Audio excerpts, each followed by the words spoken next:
Now, I just want to start off by saying that this story didn't happen to me, but my mother when she was in her 20s, and I am only just finding out about this story. One night a few decades ago, my mother was out of town in a nightclub with her best friend Mary. My mum and Mary were enjoying themselves, dancing, etc. Though the night my mum found herself dancing with this one guy at first. He was fun and my mum really enjoyed dancing with him. As the night progressed, however, he became a lot more annoying. He insisted that my mum leave with him, to which my mum declined. He was persistent and my mum had enough. She basically told him to screw off. She had not seen him for the rest of the night. My mum had stayed in this town for another day with Mary, and they decided they would be leaving to go home during the evening. As they were ready to go home, and by the way the drive was about 45 minutes to an hour away, they picked up this guy they've known for a while. Everyone knew his name. I'll just call him John for this. He was also known as being a typical drunk, but wasn't a bad person. He was also a big guy. He lived in the same town as my mum and Mary, so he hitched a ride with them home. About 20 minutes into the drive, my mum, being the driver, notices that she's being followed by a police car. I don't remember if she told me if it was an actual police car or an undercover, but either way. Expecting to be pulled over, she slows down and sure enough, the police turns its lights on and my mum pulls over. Now, my mum is a very sassy person. She immediately got out of the car. Probably not the best thing to do when pulled over, but she was young and naive. The cop got out of the car and immediately told my mum to get back into the car. Though my mum immediately recognises that this is the annoying guy from the club.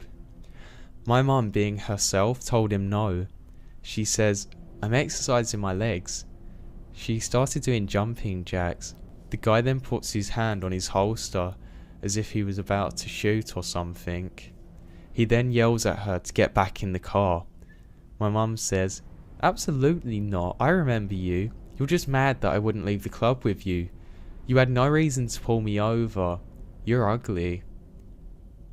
She had a few more choice words for him. Mary, in the passenger seat still, yells at my mum, telling her just to get back in the car. John was asleep in the back seat and awakens during the commotion. John was a really big guy. When the cop notices there was someone in the back, he shines his flashlight and sees John. My mum was already expecting to be arrested for being disorderly. Then my mum said the weirdest thing happened. The cop immediately backs up and goes back into his car and speeds away. Now, up until that point, my mum thought that this guy was a real cop that just wanted to give her a ticket since she rejected him. But after he immediately left, she decides to call the department to ask if they have anyone by the name of, I'll just call him Mark, with his badge number. After calling several towns with everyone saying they don't have such a person working for them, she, Mary and John were asked to come in and to then help identify this guy. A week passes and he's nowhere to be found. Until Mary spots him at a different club, my mum decides to stay home, spooked by the whole incident the week prior.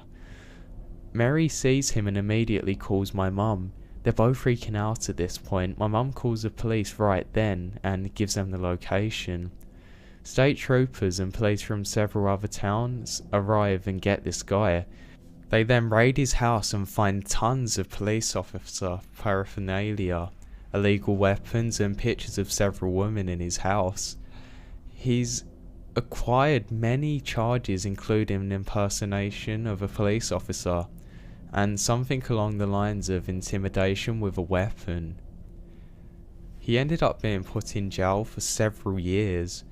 It's crazy thinking of what he was planning to do to my mum if she had just complied or if John wasn't there in the back seat.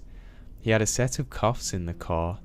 You occasionally hear these stories of someone impersonating a police officer to do malicious things, but I never thought that would happen to me or anyone that I knew. It's crazy she waited until now to tell me.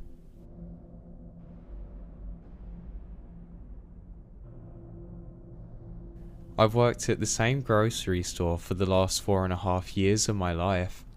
Of course, I've seen some pretty crazy people come in and whatnot, but this absolutely takes care for me.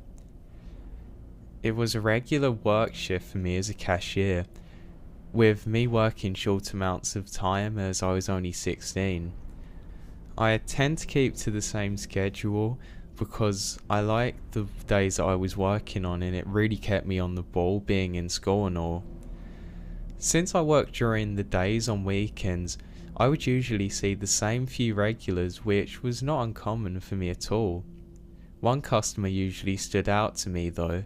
I had never caught his name, but it was this older man. He was in his late 60s, I'd say. This customer would come in to my register lane every single week on the same day around the same time. Not only that, but he would also buy the exact same groceries every week, and he would literally always make me bag them for his liking. Honestly, I would never even have thought twice about this old man because he just seemed very friendly, and who was I to think otherwise? Well, I was wrong. This one specific shift is where things were normal, then instantly went south. I was on my register and I see him walking over, as per usual, setting things on the belt. We just had the normal conversation and whatnot. Then he asked me when I got on my break.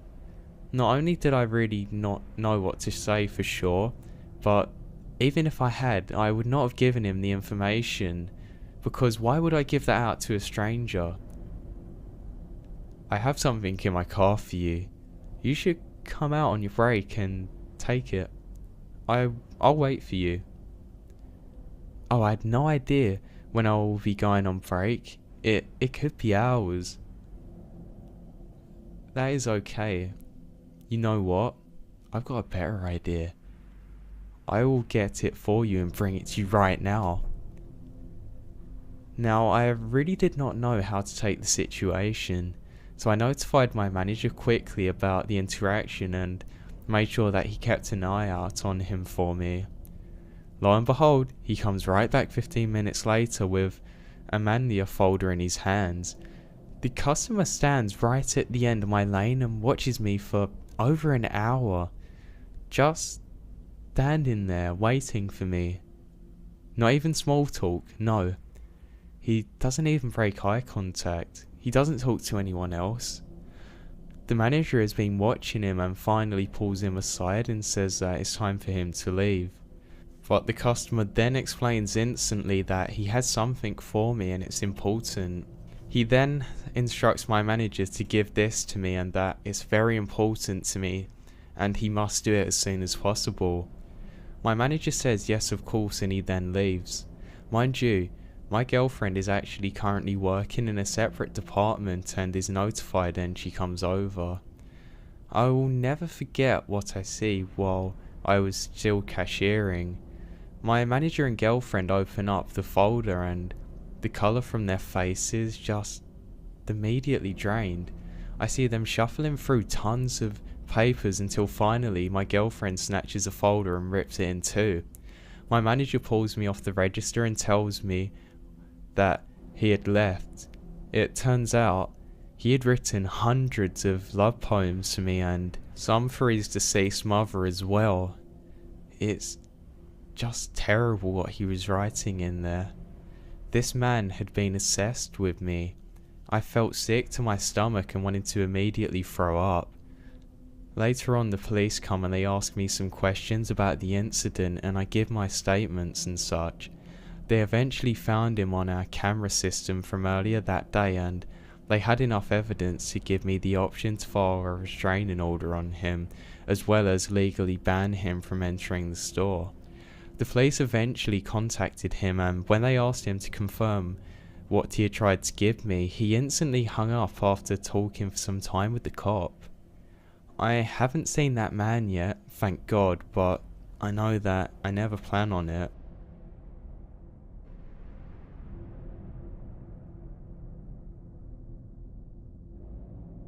Now, all of this occurred when I was in my last half of my senior year in high school. I'm female and I was 18 then. I was taking a physics class that I was really into.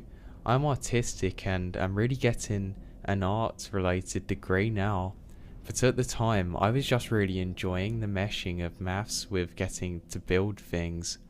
So, I knew most of the people in the class I was in. I went to a relatively large high school, so there were still people coming that I hadn't interacted with at all. One of them was a guy that we'll just call Nate. Nate was in my business class as well, but again, we'd never spoken.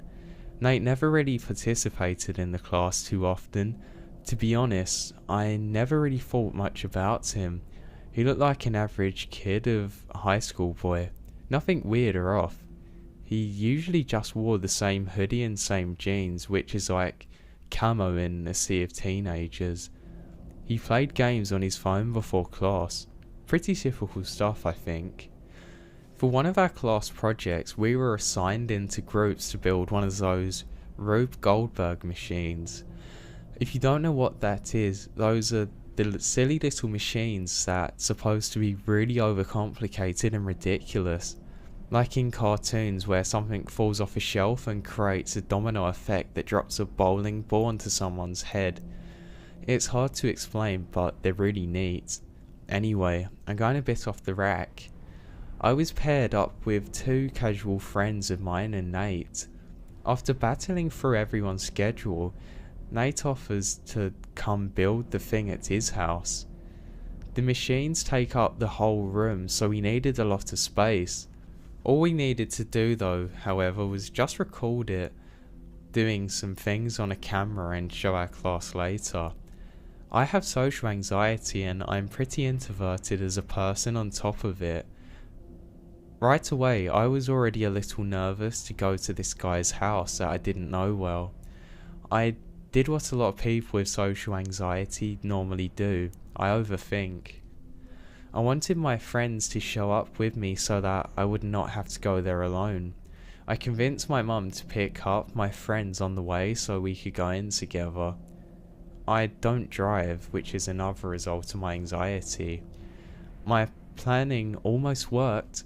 Last minute, both of them had something coming up though, and would be an hour late. Oh, great. So I ended up on this guy's doorstep alone.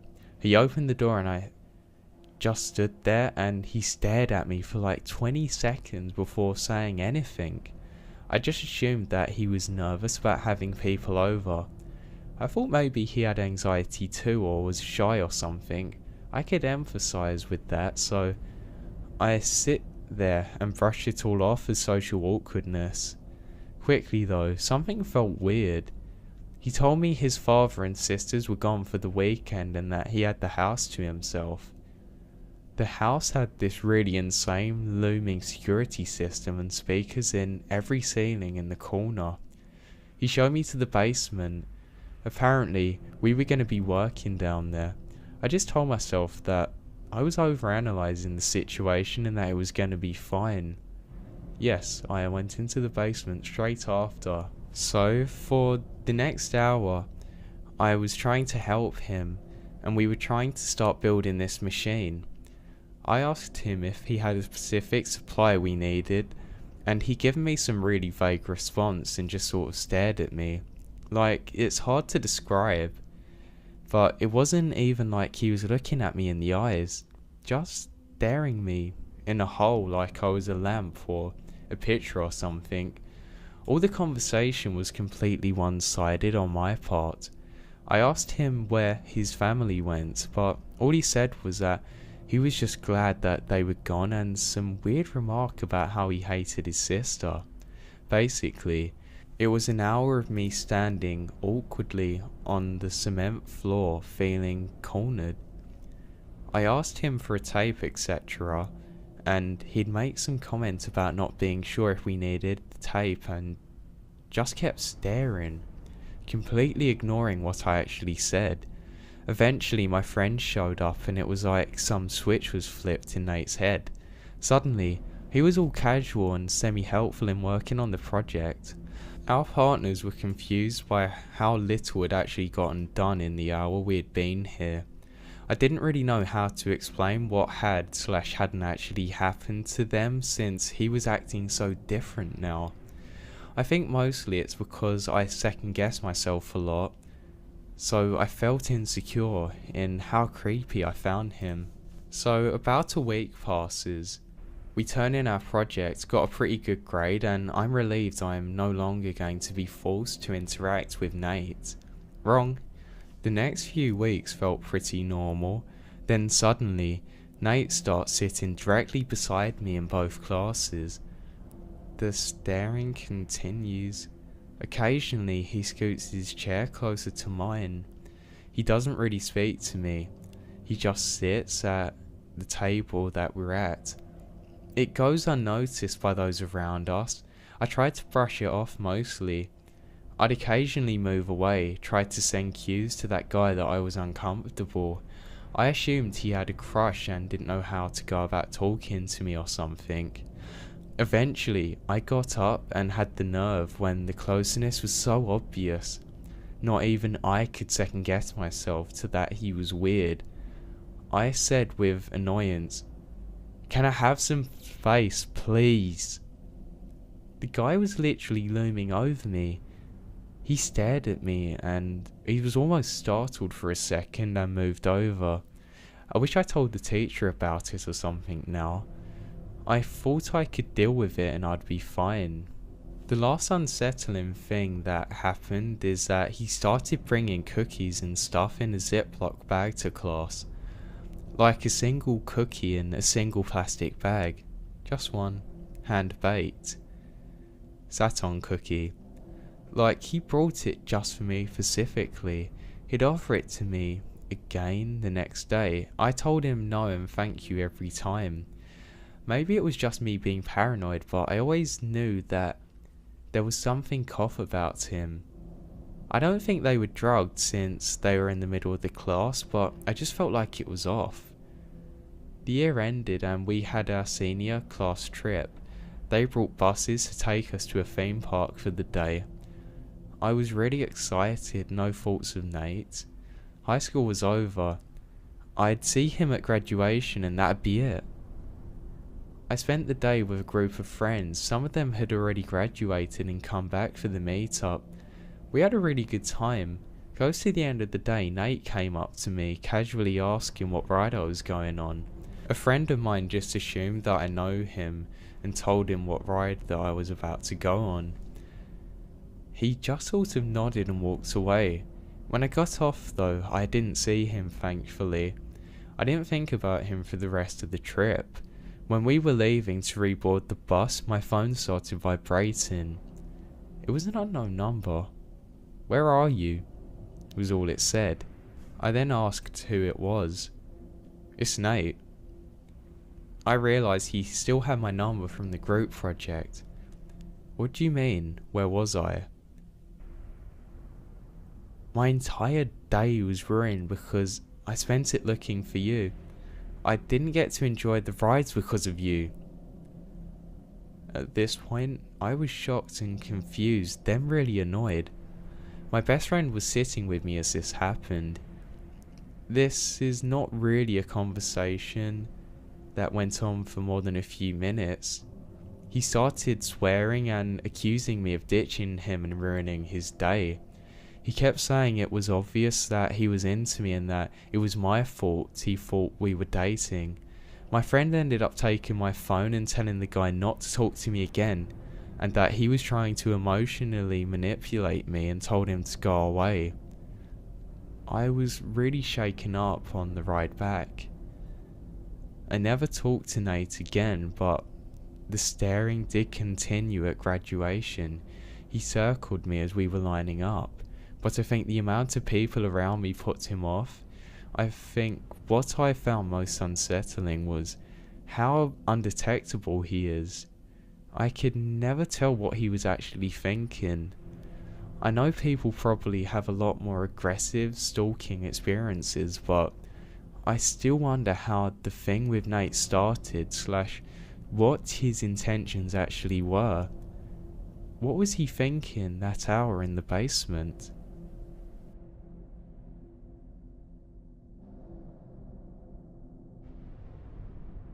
Now, I need to start this story off by telling you that I live in a poor Eastern European country in a big city, but in a bad neighbourhood. At least that's what I've been told. I have never actually encountered any creepy individuals that would want to do me any harm. Just your usual vandals and troublemakers. Never anyone serious. I'm also still a teenager and live with my parents, but growing up in this environment, I would consider myself to be quite street smart. Feature that has always helped me whenever I was in trouble. It turned out to be very useful today. It's about 3 PM. My dad left for ping pong practice and I knew that he'd be back by 8 PM. He usually goes for a beer with his friends afterwards just to chill. And coincidentally, my older brother and my mum left to help out one of my friends clean up the place after a New Year's party. I should have come along, but I felt sick and decided that I should just stay in. In reality, I was hungover, but my mum doesn't know that. That was probably the luckiest I've ever been. You'll find out in a minute why. So all of my family decides to leave except for me. Naturally, I've been home alone before, so that doesn't really make me uneasy at all. But having been a long time reader of scary stories, I took much more precaution than I used to. For example, check to make sure the door is closed, the lights are off when not needed. The evening goes just like any other though. I'm rewatching some episodes of some TV programs I really like. Then, just behind my apartment complex, there's a very well-known supermarket on which I can always rely on whenever I'm in deep need of a snack, so that is just a 5-minute walk away. I don't think anything of it. I decide to put my coat on and my flip-flops and I'm out. It's freezing cold outside. I can see the bright lights of the supermarket in the distance, but something was off.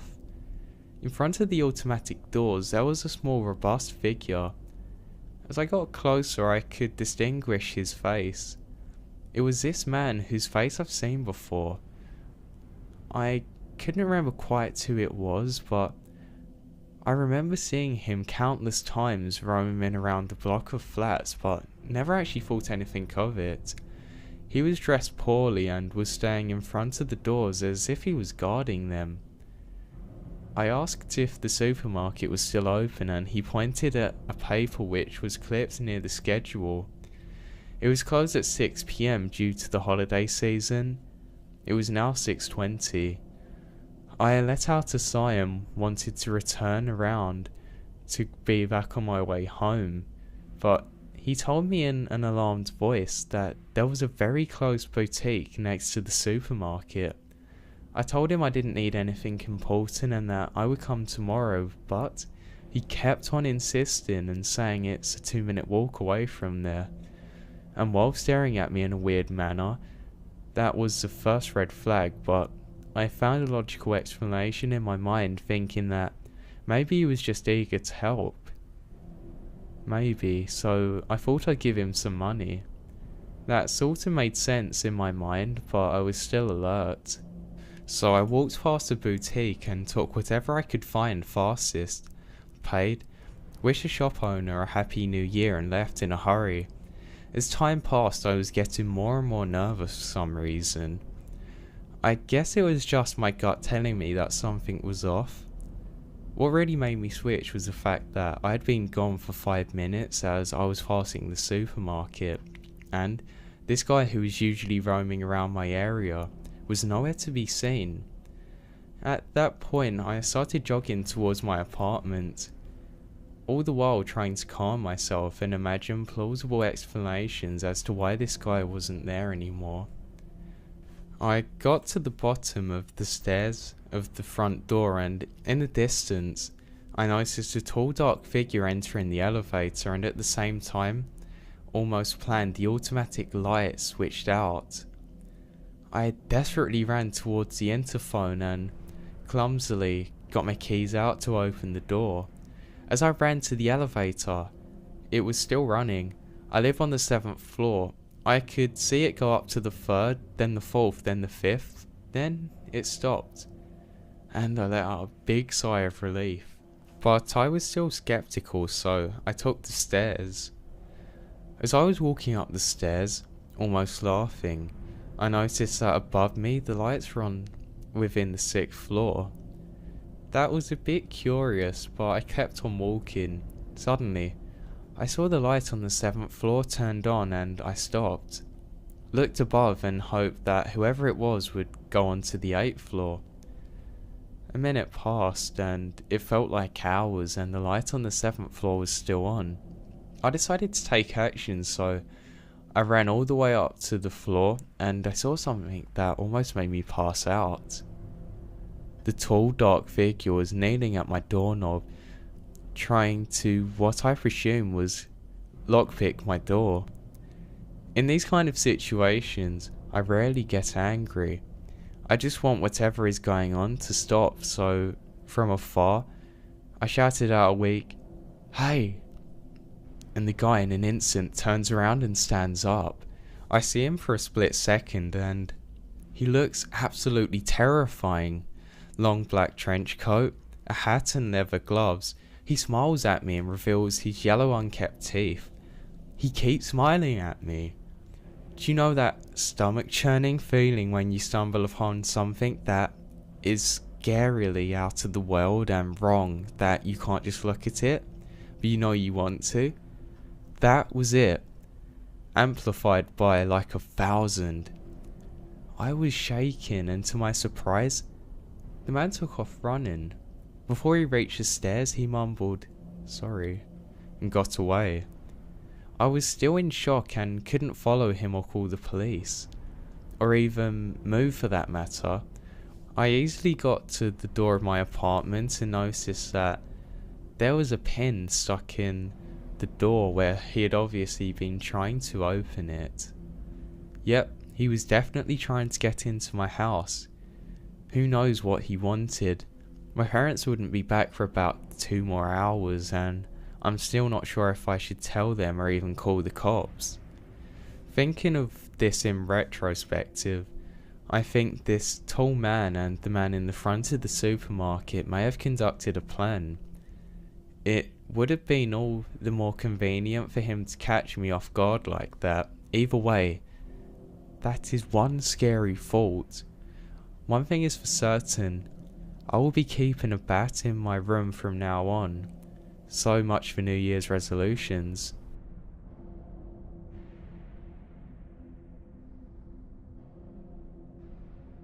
So this following story happened in 2007 in May, and for reference, I'm female, was 20 at the time and weighed about 115 pounds, so overpowering me was extremely easy.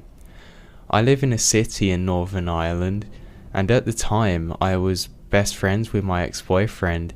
My ex-boyfriend's cousin's band decided to play a small gig way out in the countryside, so we had to drive for about an hour or more to get to the location. We arrived and it was literally a field amongst fields, smack back in the middle of nowhere. Apparently, one of the members of the band knew the owner of this field and apparently we had permission to be there. I never checked, but I just thought whatever. There were several cars already there when we arrived. We had packed the car full of tents, sleeping bags and tons of alcohol. The plan was to watch the band, blast some tunes, then have a bit of a party and spend the night in the field in our tents. The way the field was set out was kind of in the shape of an L. All the tents were set up around the corner and the band had set up a generator across the field on one side from the other. Then, besides where the tents were, there was a hole in a bush to the other field. We went through it to go to the toilet, so we had some privacy from everyone. There was roughly around 30 or 40 people in the field. The band started playing, we started drinking and generally having a good time. Anytime I needed to pee, I had to go with my ex's sister or a friend, as it was a good few minutes walk to the field across from ours, and none of us wanted to go alone, even though we were in the middle of nowhere.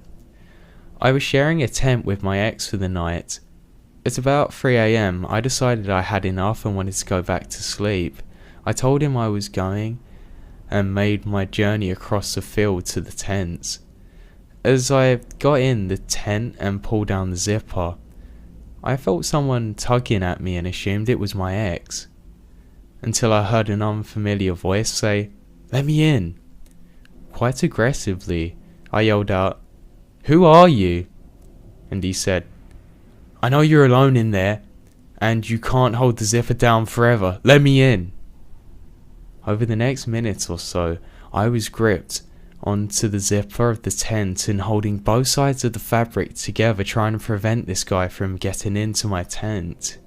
And even a couple of times he managed to get the zipper down, but I managed to get it back to where it was for the life of me. I have no idea how I managed to do this. The whole time we were struggling against each other over the zipper, he kept saying things like, "I'm going to eventually get in. It's going to be worse for you if you don't let me in." I was absolutely petrified. Then I heard my ex-boyfriend's booming voice shout out, "What are you doing at that tent?"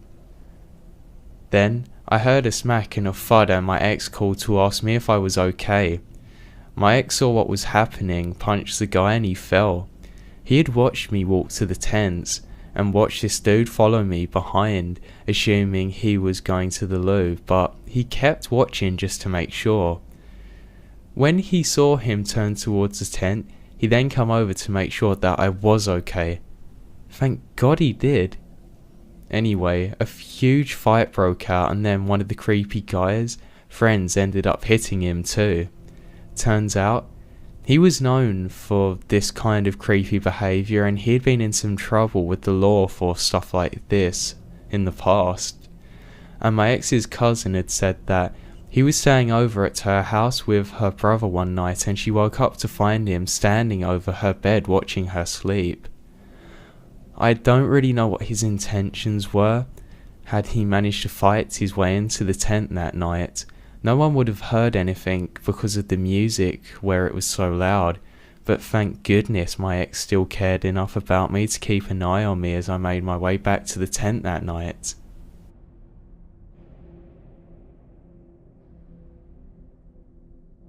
This happened to me when I was 8 or 9.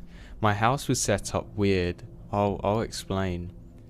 The main entrance was just feet from my door.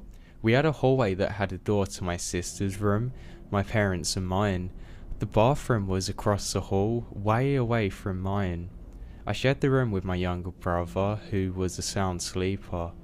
I, on the other hand, was not a sound sleeper. We both had a closet which had a couple of metal bars and some clothes that hang on to them. So that night my parents were out of town. My aunt come over to watch us for the weekend. She let us stay up because it was the summer. We went to bed and we closed the closet door. My brother and I were always afraid to fall asleep when it was open. So I fell asleep at around 7 o'clock, and I woke up an hour later because I had a sudden urge to pee. So I quietly walked to the bathroom. I look in the hallway and hear my aunt snoring on the couch. I do my business and walk back to the room. I jump over my stuffed animal and keep my blankets off. Just as I do that, I see a dark figure standing in the open closet. I lay there froze in fear. I saw it move and I wanted to shout out for my aunt, but I can't even scream. I eventually built up the courage to, though. It was a blood-curdling scream, and that you can only do in true fear. The figure then darts to the window. I hear and see the glass break. My aunt rushes in and opens the door and turns on the lights. She then asks me what was wrong, sweetie, and I point at the window. I then say something along the lines of, "A man in the closet, he just come out, he broke through the window." She then calls the cops, and they showed up minutes later because we were so close to the station. She tells all of them what happened and they search the woods behind our house. Years later, I see on the news that a man snuck into a house and got in the closet. He then killed a 9-year-old child.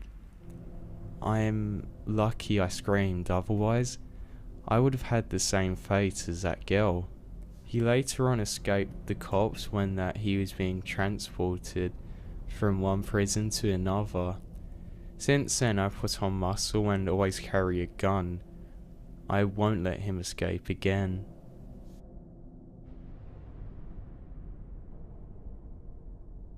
When I was 16, this story happened, and it's one that I'm sure is never gonna leave me. I was with my 2 friends, Ben and John, at the time. We were about to go and catch a bus to come play soccer, kind of close to where we lived. None of our parents were available, so it's not like we could just get a lift down there. Where we live, we're surrounded by lots of fields and a small barn.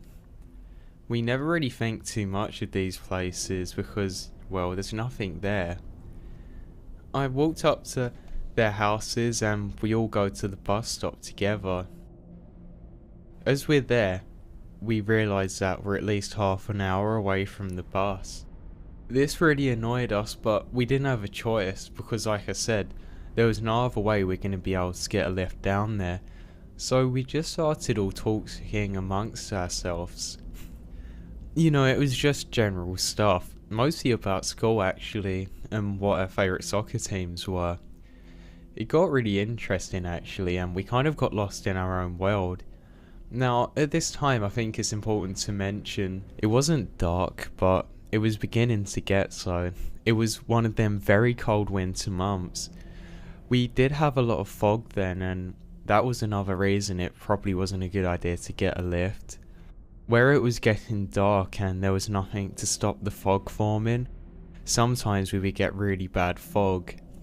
This day was no exception, except it was slightly lighter than normal, but only just forming. Then I raised the idea that, do any of you guys want to go and maybe just, I don't know, walk out in it, have some fun? The bus is gonna come in like 10 minutes, but we'll be good, right? My friends both agreed and we all walked out towards the field together.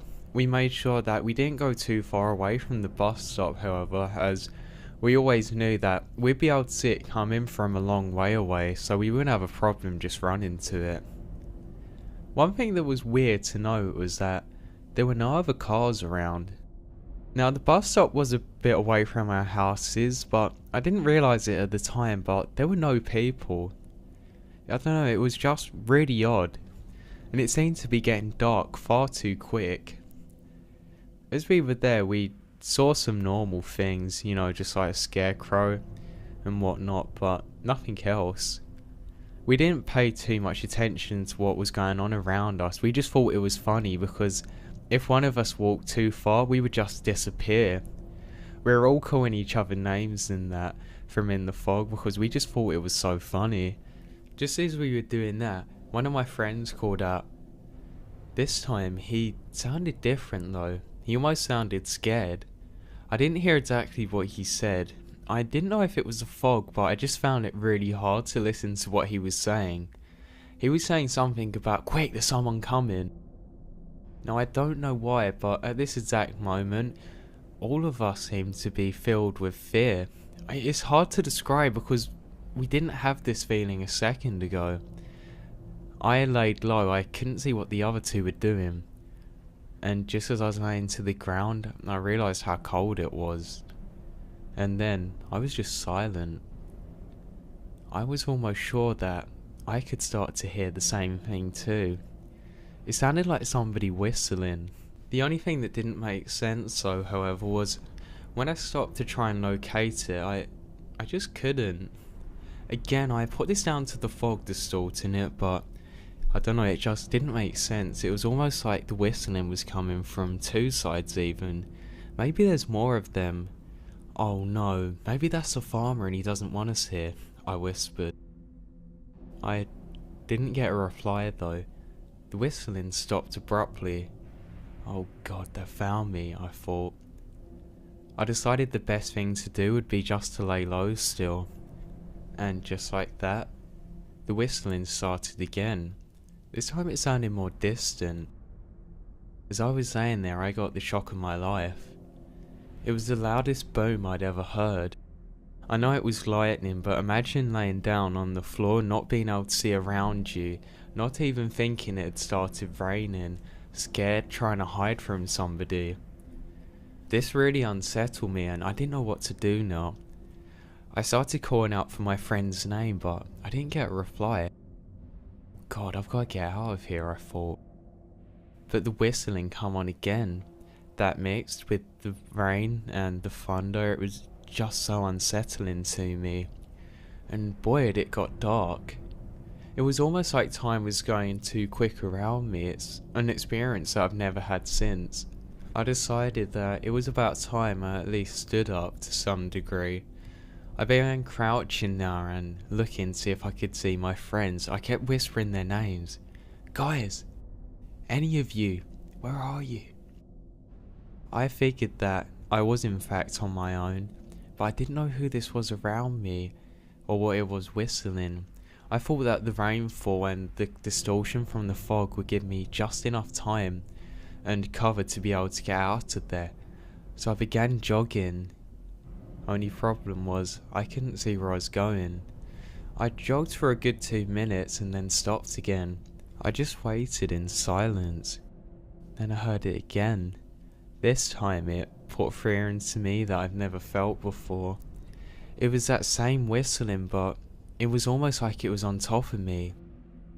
I thought I knew where it was coming from and I was almost too scared to look. I looked up and could just about see the scarecrow off in the distance. I decided that this would be my only chance to get out of here, and I realised how much danger I was in. So I thought I knew roughly where I was going and I began running. As I did, my head got really dizzy and I felt disorientated. I swear, because when I looked back, there was something moving. It was a person whistling. I knew it was, but it was in the exact same place as that scarecrow. This doesn't make any sense. This time, it seemed as if it was moving directly towards me. I began sprinting as fast as I could, almost slipping on the muddy fields.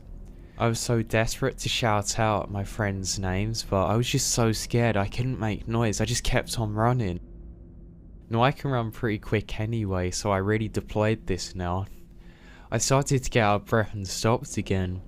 I looked back and I couldn't see anything, so I decided to keep on walking. As I did, I realised roughly where I was. It wasn't where I thought I was initially. I was pretty sure that I knew where the bus stop was now, so I proceeded towards it, and to my prevail, thank God, I wasn't even looking at the ground at the time, but I heard the pavement below my feet and then the road. And as I did, I could see the familiar faces of my two friends. Guys, where were you? I was looking all over for you two. Yeah, we thought it'd be funny if we ran away and just gone to the bus stop and left you there. But I swear there was one of you with me. They both looked at each other, almost more confused at what I had said to them than they'd ever been before, or anything else they'd said to me prior. That doesn't make sense. We both come together. Who is that guy you were with? What guy? What, the one whistling? Yeah, the one we're running from. You know, next to the scarecrow? And they both looked at me and said, we weren't with you in that field for the whole time apart from when we ran here.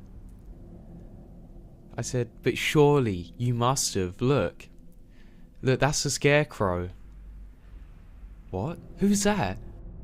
I saw both of their faces turn white. They said to me, that's not the field with the scarecrow, that is. And we both looked back and we could see the field that actually had the scarecrow in it. We turned back to look at whatever this thing was in the fog. The fog was getting heavier. The rain was still going, it was getting darker and darker. None of us wanted to get the bus at that point, and we knew then that something was off. And then just as I went to say something, it started again, that whistling. And I can tell you, it still disturbs me and gives me nightmares to this day. And needless to say that we all booked it to get home and just out of there and out of that horrible situation. Now looking back on it, it could very easily have been just somebody playing tricks on us, but there's one part in this that doesn't make any sense. We know for a fact that nobody else was around us just before the fog got too bad. We could see clear as day and there was no one. It wouldn't have even been physically possible for somebody to run from just out of our range and meet us there. I like to think that it was just a person playing tricks on me, but to be honest with you, as hard as it is to believe,